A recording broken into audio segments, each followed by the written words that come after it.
The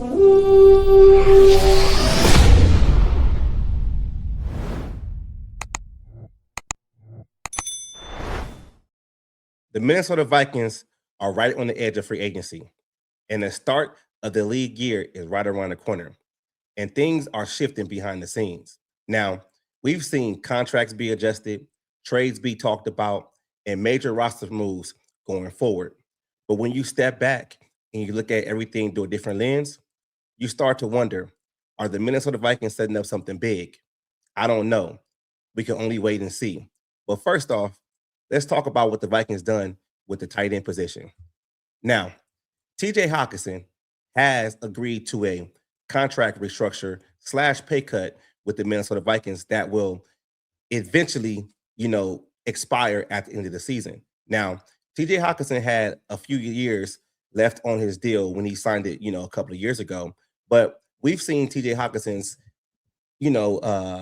decline basically the past couple of seasons after that horrific injury against the Detroit Lions. Now, the thing about this contract restructure slash pay cut is the Vikings get immediate cap space within this season. But with restructuring TJ Hockenson, just like I said before, he's going to be a free agent at the end of the year, which, in my opinion, raises a couple of questions. Like, what are the Vikings going to do long term with the tight end position? Now, I know a lot of people out there believe that Josh Oliver can be a potential number one tight end in this league. We haven't seen that happen, with him just yet. I understand, him catching a lot of touchdown passes and being open, but there's a difference when you go from the number 2 tight end role versus the number 1 tight end role. And I got to remind you guys, remember what happened with KJ Osborne? When KJ Osborne was playing the number 3 wide receiver for this team, he looked great. But when he went to that number 2 role and more was required, he kind of struggled. So let's not just say we're going to move Oliver to that number 1 tight end position just yet. But to get back to Hockenson, right? The Vikings can do a couple of things, this year, knowing that Hockenson would be a free agent at the end of the season. They can go in the draft and draft a young player, that can be a good pass catcher, that can be a down the field threat, and that can actually block as well as TJ Hockenson can. Now, if they do that, that will be in their best interest to have them sit, learn, come in sparingly and basically have that tight end take over, for the foreseeable future if and when TJ Hockenson, goes to another team. After this contract has been restructured and it's a bit of a pay cut, I don't see Hockenson being back after this season. He's probably going to explore free agency and go somewhere else. So the Vikings have to figure some things out and bring in a younger tight end to take on that TJ Hockenson role. That's just how I look at it, And some of the takeaways, that we have, with this restructure, just like I said earlier, it does free up cap space this year. TJ Hockenson will get what he wants and he can, hit the market at the end of the season. But we don't know what's going to happen. We just got to let things play out. Now, to keep it moving, here's the big talk surrounding the Minnesota Vikings right now, and it's about Jonathan Greenard potential trade. Now, we did a couple of videos and a couple of lives, talking about my opinion on how I felt about, the Jonathan Greenard situation.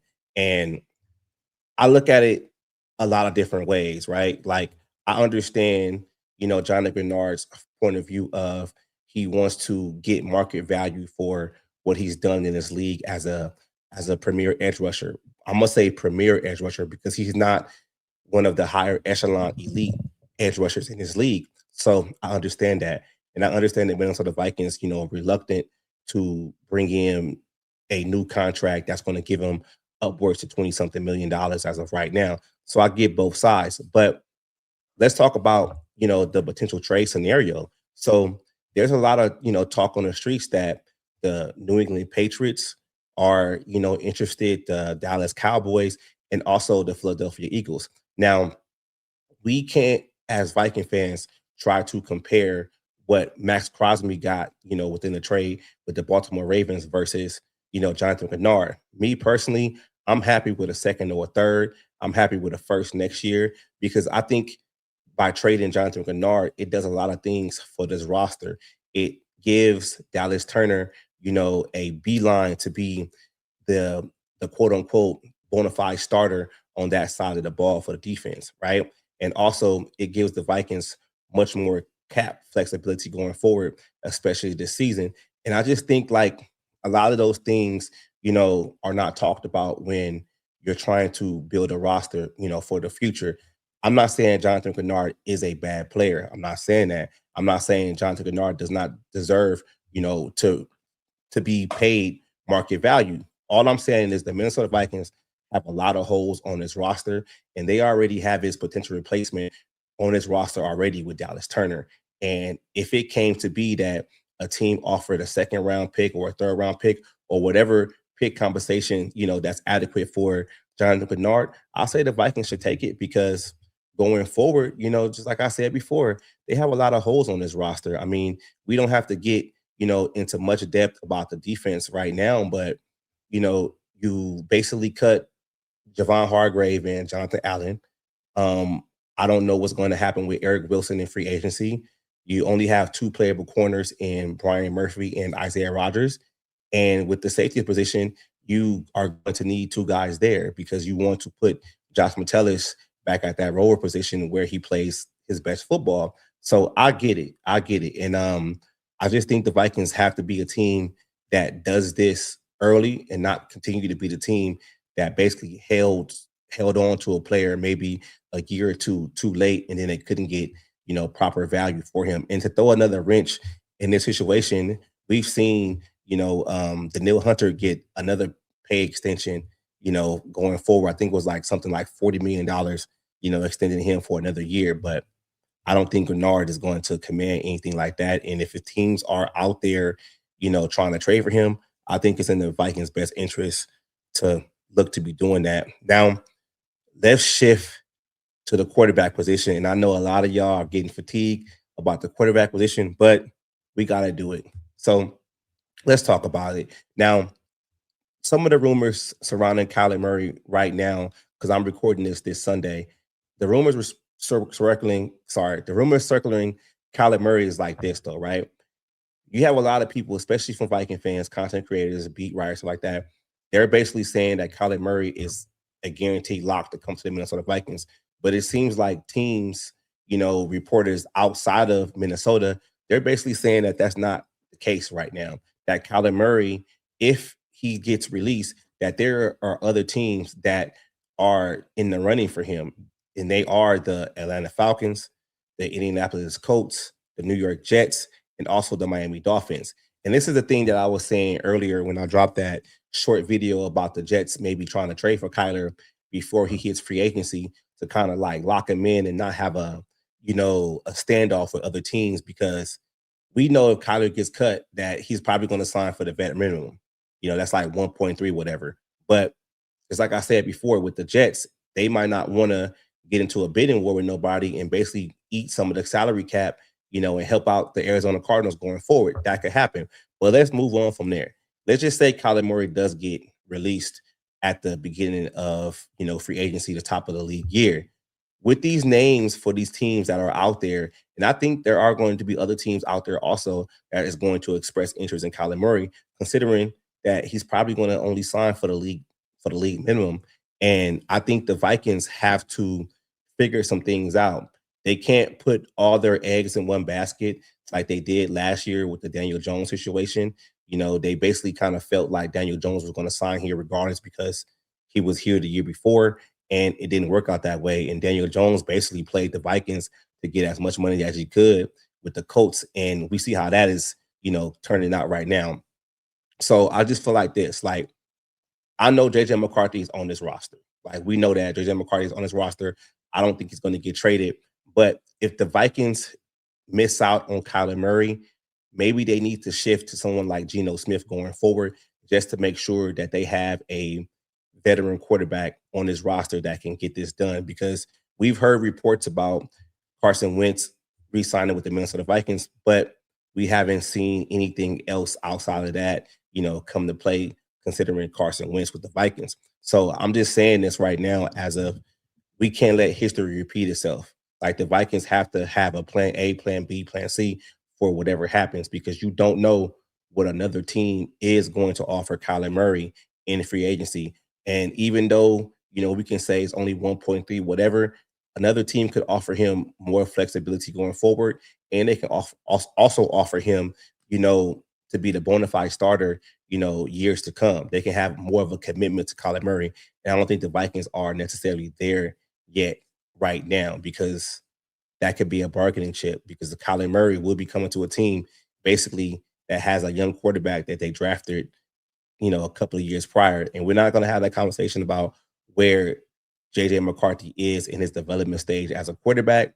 But I'm just saying this is something that the Vikings have to, look at and basically get a plan B because you don't know what's going to happen. And other quarterbacks out there that the Vikings may be interested in outside of Geno and Kyler, um, there are talks about Daniel Jones coming back here, because the Indianapolis Colts put out a tenure on him, and basically he can go and negotiate with teams and bring that back to the Colts. I don't see the Vikings doing that. I see that they opened up a lot of cap space this offseason, but at the same time, I don't think they're going to go right back to paying a quarterback that's pretty much middle of the road, top dollar, 30 million a season. If they do that, man, I think that's going to set this Vikings franchise back for the next couple of seasons.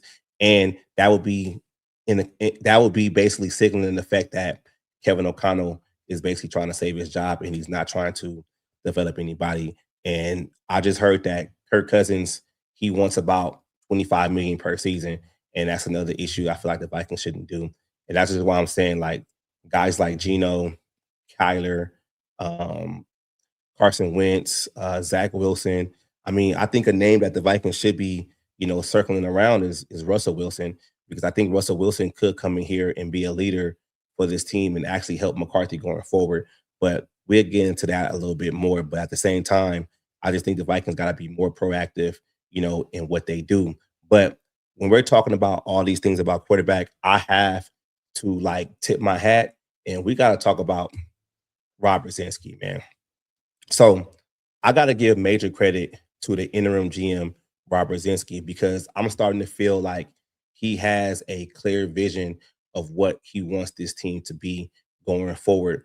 And I'm not sure if Rob is auditioning for the job while he's doing it, or is he just making sure that the, intricacies of the salary cap and being cap compliant, is done the right way.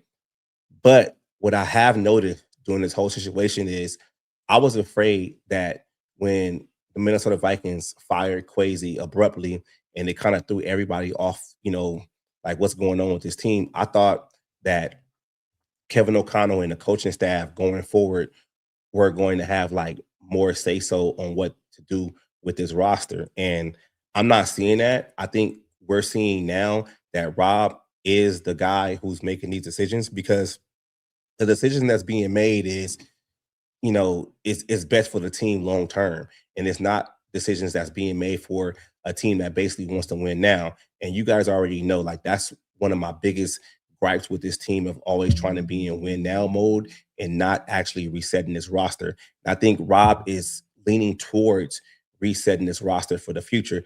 Just look at what they did, with the cuts, the potential cuts. Aaron Jones, Javon Hargrave, Jonathan Allen.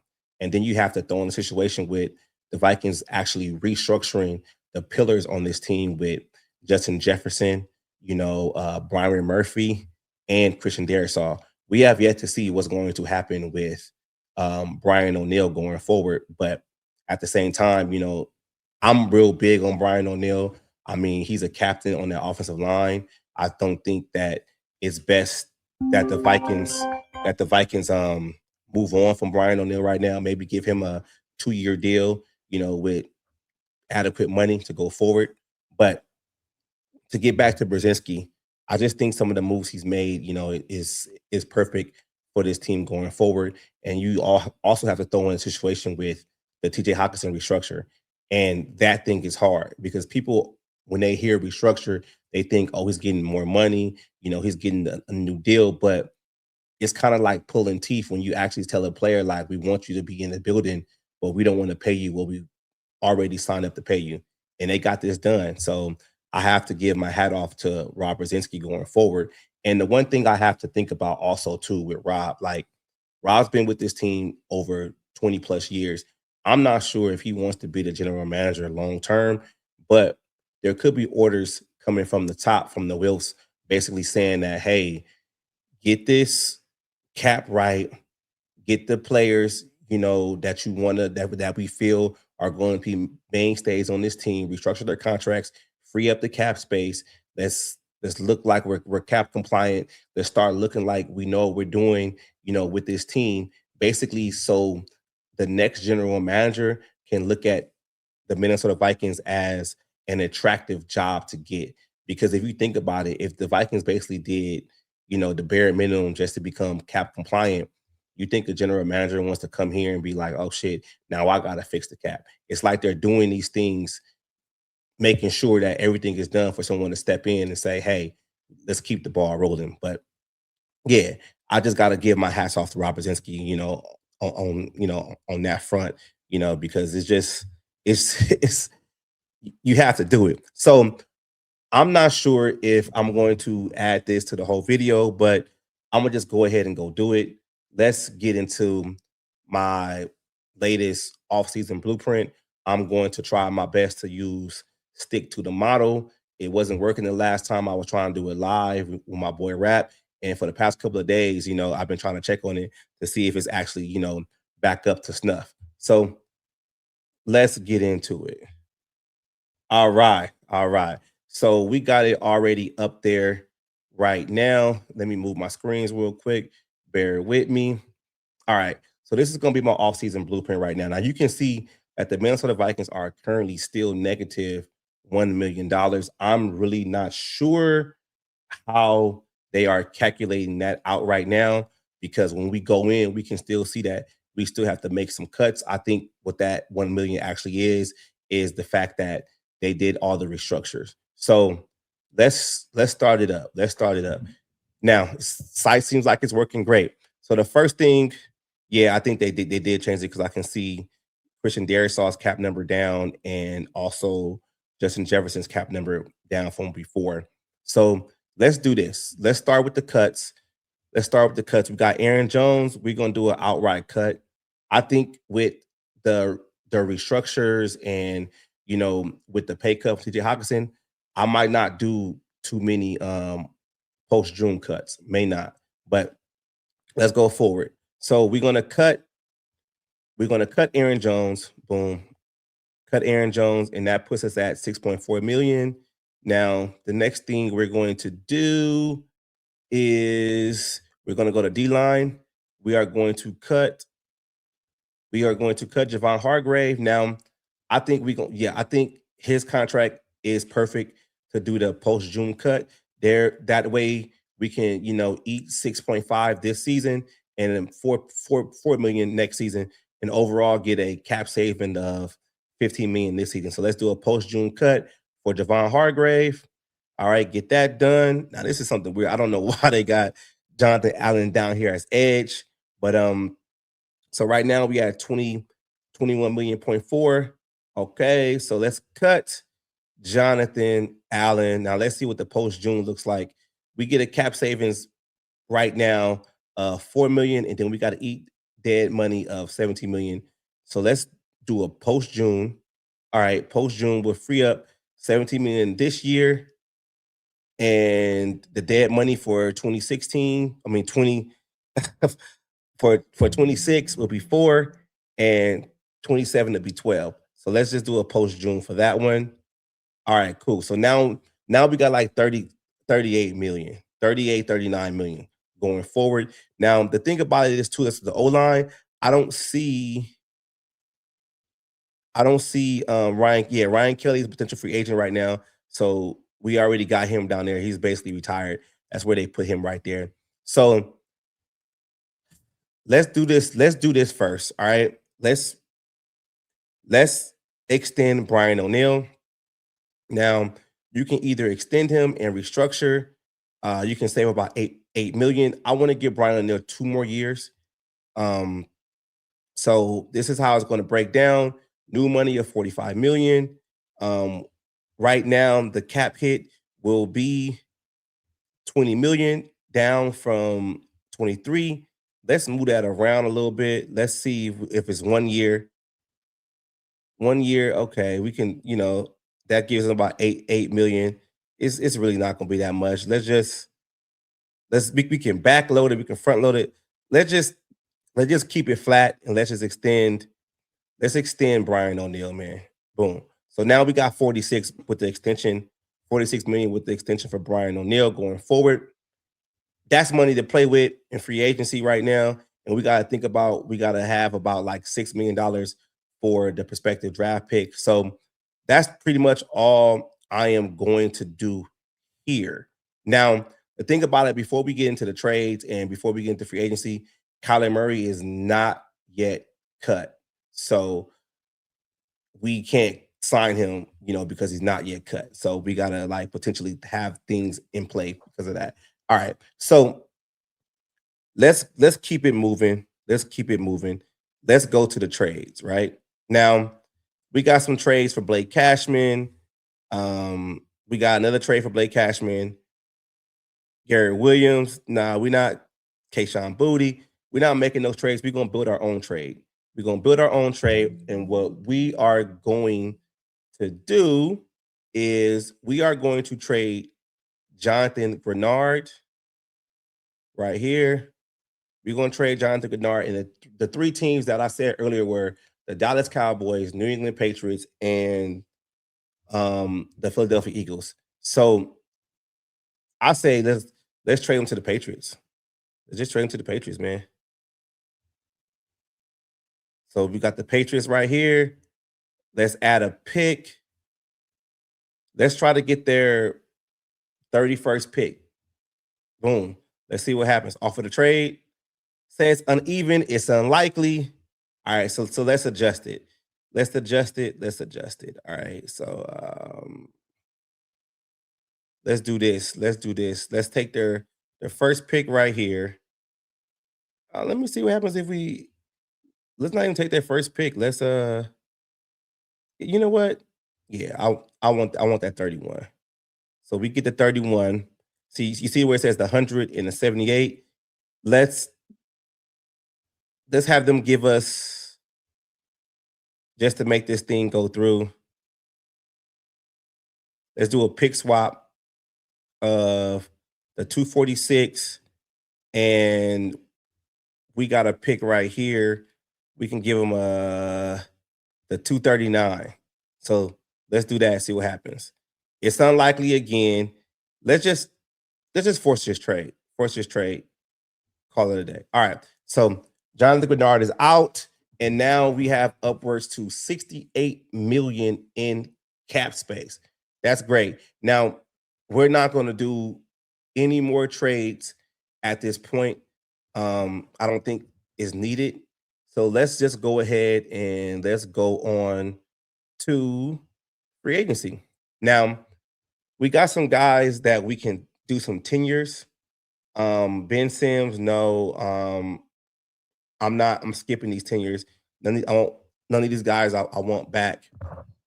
All right. So here are our free agents. Let's do our in-house guys first.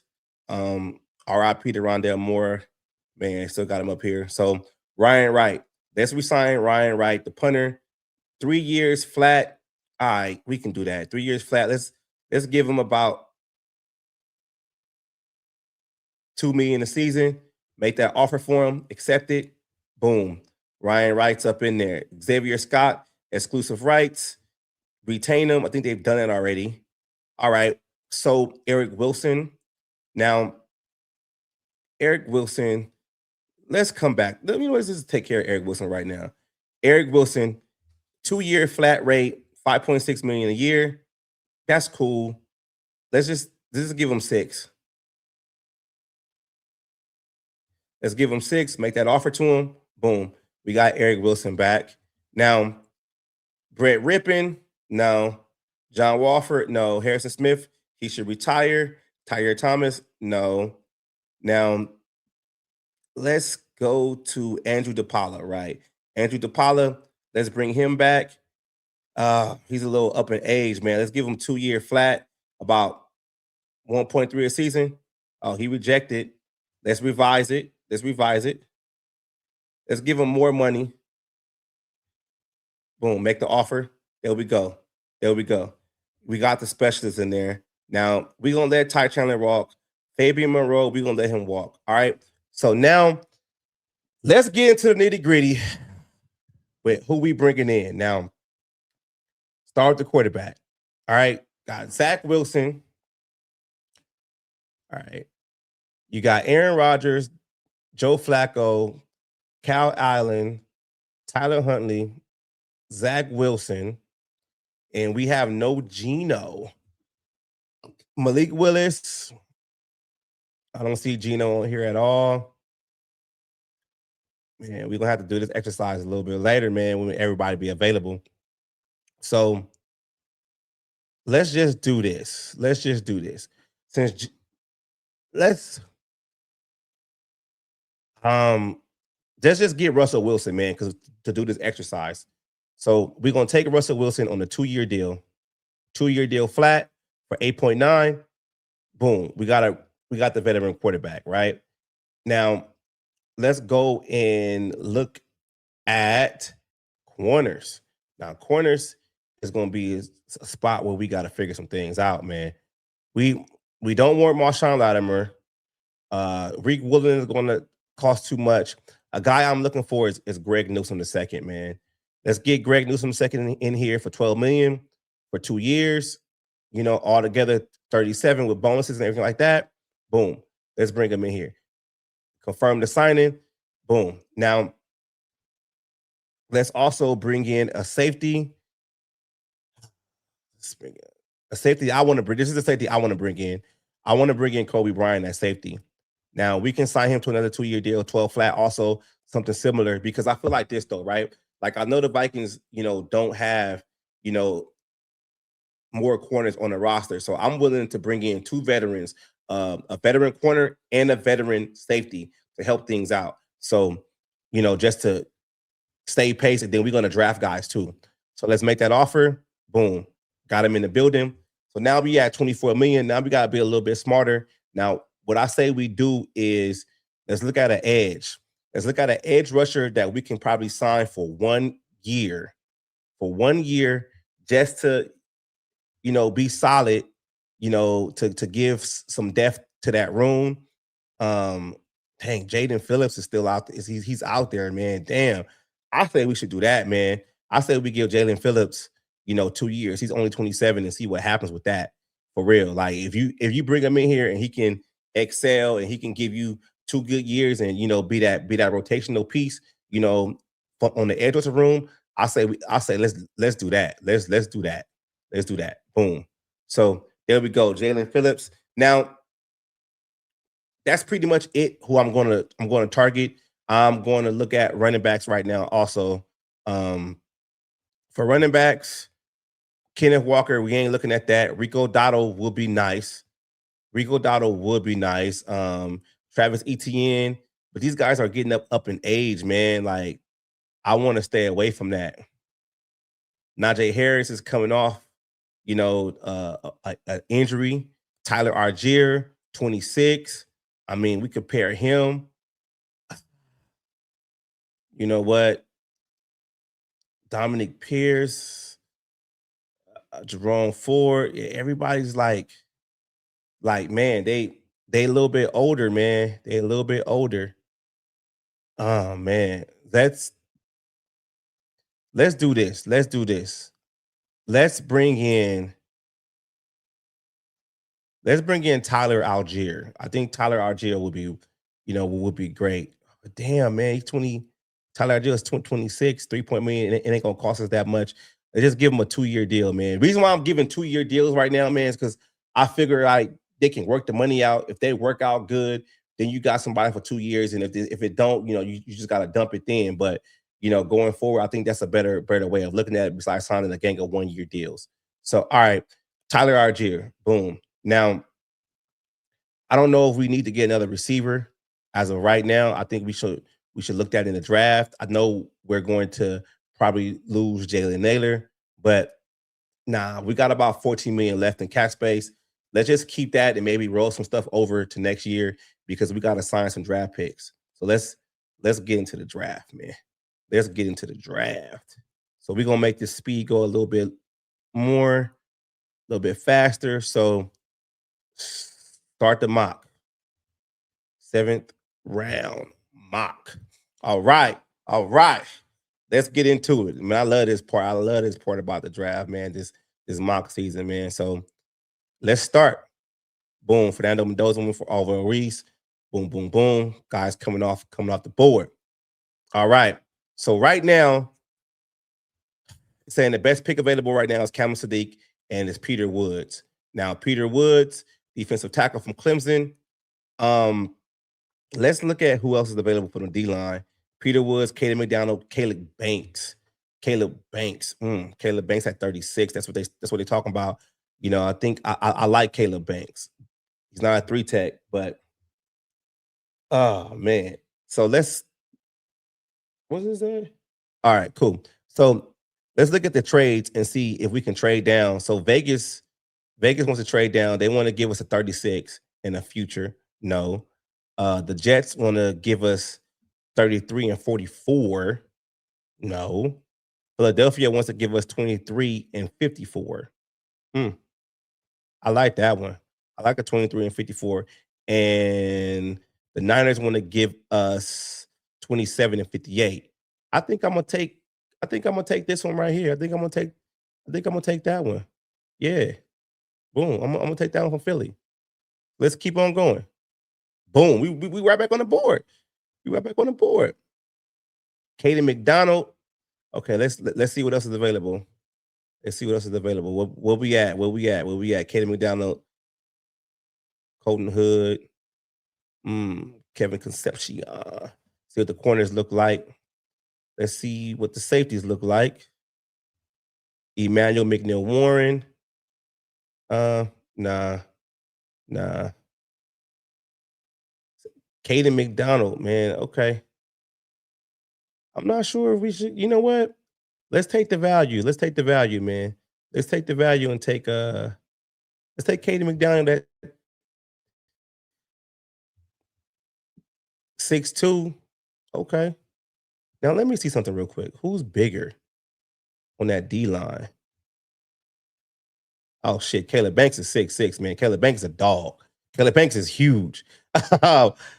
Corner. Chris Johnson. Let me see who's all available. Yeah, because I'm kind of scared right now, man. I don't.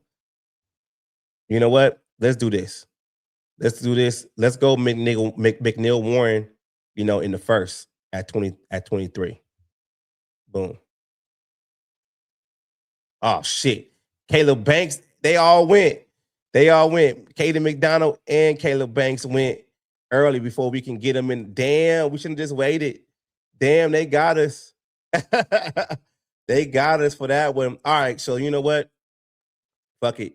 We gotta keep rolling, man. We gotta keep rolling. D line. We can probably try to get Dominic Orange on that D line, later on. But let's see what the corners look like. I mean, shit. We might as well just go with Colton Hood, man. Colton Hood. Yeah, we might as well go with Colton Hood right now. It's help that out. Help that secondary out. And y'all should know from the past mocks I did, man, I'm going heavy on the defense. So now we're back at the 49. At the 49, let's see what we're looking at for that D line. Dominic Orange should be coming up soon. And mind you, we got another pick. We got another pick coming up from that Philly trade. All right, so you know what? Damn, Jadarian Price is right there. Let me think. Jadarian Price, Jonah Coleman, Emmett Johnson, Mike Washington. Man, we got some guys available. Let's see who they rating top for right now. Chris Bell. Okay. Got Edge. Man, that's what I think we need. This is a second round, man. We got to get somebody that's gonna come in here and start. We got to get somebody that's gonna come in here and be a dog. For real. Let me Yeah, Keontae Scott. All right. Man, you know what? Let's go with this. Let's go with the interior linebacker, Jacob Rodriguez, man. Boom. Let's go with that. And y'all already know what I'm doing at the 54, man. At the 54, at the 54 right now, we going Jadarian Price, man. We going Jadarian Price straight up. Get that running back in the building. Get the running back in the building. Y'all know how I feel about running backs, man.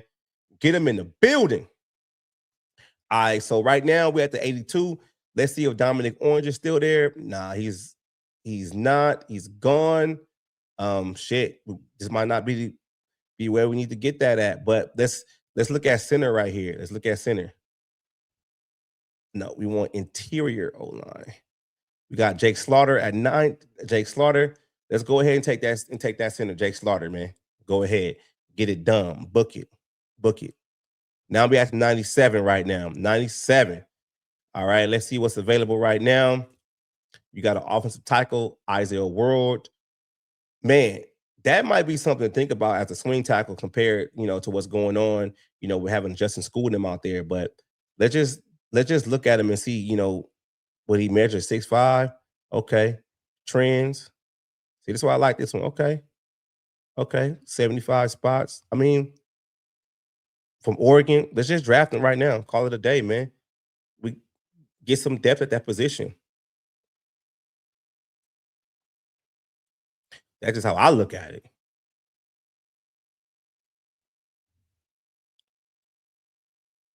Yeah, we be a long time for picks. Since it's going so long right now, when we bring it back up, I'm going to show you what we pick. So as of right now, our picks, we made it. We made the trade from 18 to 23 and got the 54 from the Eagles. We drafted safety Emmanuel McNeil Warren. We drafted Colton Hood, corner, inside linebacker Jacob Rodriguez. At the 54, we took Jadarian Price. 82, we took Jake Slaughter, and then we took offensive tackle Isaiah World from Oregon. And we got 1, 2, 3. We got 4 picks left. I think like what we should do now is maybe we should look at tight ends. We should look at another safety, another corner, just to get some depth on this roster. So let's look at tight end. Tight ends ain't ready to come off the board yet. Maybe let's see Cuevas. Josh Cuevas. Okay, tight end right there. Let's see. We got another corner in there. I know Pons is probably already gone. Yeah, all the other corners are already gone. The safeties. Yeah, we got to get creative. What we're gonna do right now? Pretty much the names that we've grown accustomed to are already gone. Let's go tight end with with Josh Cuevas. Let's do that right now. Because we know TJ Hockenson is probably going to sign somewhere else. Let's just bring somebody in and see what happens with it, man. Take a flyer on that real quick. All right. So we went tight end. We went tight end. All right. So after that, what we're looking at, they got a quarterback coming up here. Let's see who's available at running back right now. Excuse me. Running backs, we already got one. Let's look at some other receivers. All right. Kendrick Law. Uh, where is the receiver from NDSU? Where is he at? Trey Lance, brother. He's probably already off the board. Probably so. Probably so. All right, let's look at some D line. Yeah, let's get another 3 tech in there. Let's call it a day. I mean, you get wary at the end of the draft, man. You for real, for real. But this is where rosters are made at, man. For real, rosters are made through here. Bring this up. Another offensive tackle coming out corner. Uh, TJ Hall. What do I want right here? What do I want right here? Let me see the running backs. Get that fullback. Where that fullback at? It might not even be on here. It's different from PFF. All right. Let's go with some more. Let's go with an edge. Let's see what we can do. It. No, we need corners. We need corners. We need more corners. Yeah. I thought I drafted TJ Hall. Well, should I draft him right now? My bad. I must have made a mistake. All right, this probably is our last pick. Yep. Oh, I took a 3 tech. All right, it's probably is our last pick. Let's what y'all want to do? What y'all want to do? Let me see who's best available rated right now. Another tight end, corner, edge. They just go ahead and take Jacoby Thomas from Florida from Miami. Go Miami boys, man. Might as well close it out. All right, damn. So we got an overall A. We got an overall A for our offseason, man. Man, I did good. I did good. Man, they don't do this right with the depth chart. Like it's not good. But yeah, that's that, man. That's that. So let me just bring some of this stuff up real quick. Cut Aaron Jones, cut Hargrave, cut Allen. We all knew that was going to happen. Re-signed Brian O'Neill. We re-signed Ryan Rod, Xavier Scott, Eric Wilson, Andrew DePaula, signed Russell Wilson, signed Greg Newsome II, signed Kobe Bryant, Jaden Phillips, and Tyler Algier. And our draft picks were Emmanuel McNeil Warren, safety, Colton Hood, cornerback, Jacob Rodriguez, inside linebacker, Jadarian Price, running back, Jake Slaughter, offensive center. I don't know why they say offensive center. It's all going to be center. Jake Slaughter, center from Florida, Isaiah World, tackle, Josh Cuevas, tight end, Nick Barnett, defensive line 3 tech, TJ Hall, corner, and Jacoby Thomas at safety. All right. All right. So we done with that. We are done with that. Let's keep it moving. Let me move my screens back up real quick. Hold on. Bear with me. Boom. Yeah, y'all. So, man, I really appreciate it, man. I'm gonna close this out and I'm gonna let y'all know, thank y'all for rocking with me. I really appreciate y'all in the comments and contacting me on all social media platforms. I be real busy at times, have some family things going on right now. It's slowly but surely things are getting worked out. But let me know what y'all think about this whole, situation with the Vikings, this are they going in the right direction? Are they making the right moves? What can we see going forward? Should the Vikings have a backup plan if Kyler Murray, does not sign with them? And what to look forward to? Y'all let me know, how y'all feel. But I'm gonna close this out. And if anything breaks as of right now, after I'm recording this video, I will just jump in studio real quick and give you guys a quick 3 to 5 minute video on my opinion on it, just in case. But that's all I got for y'all. Let's go.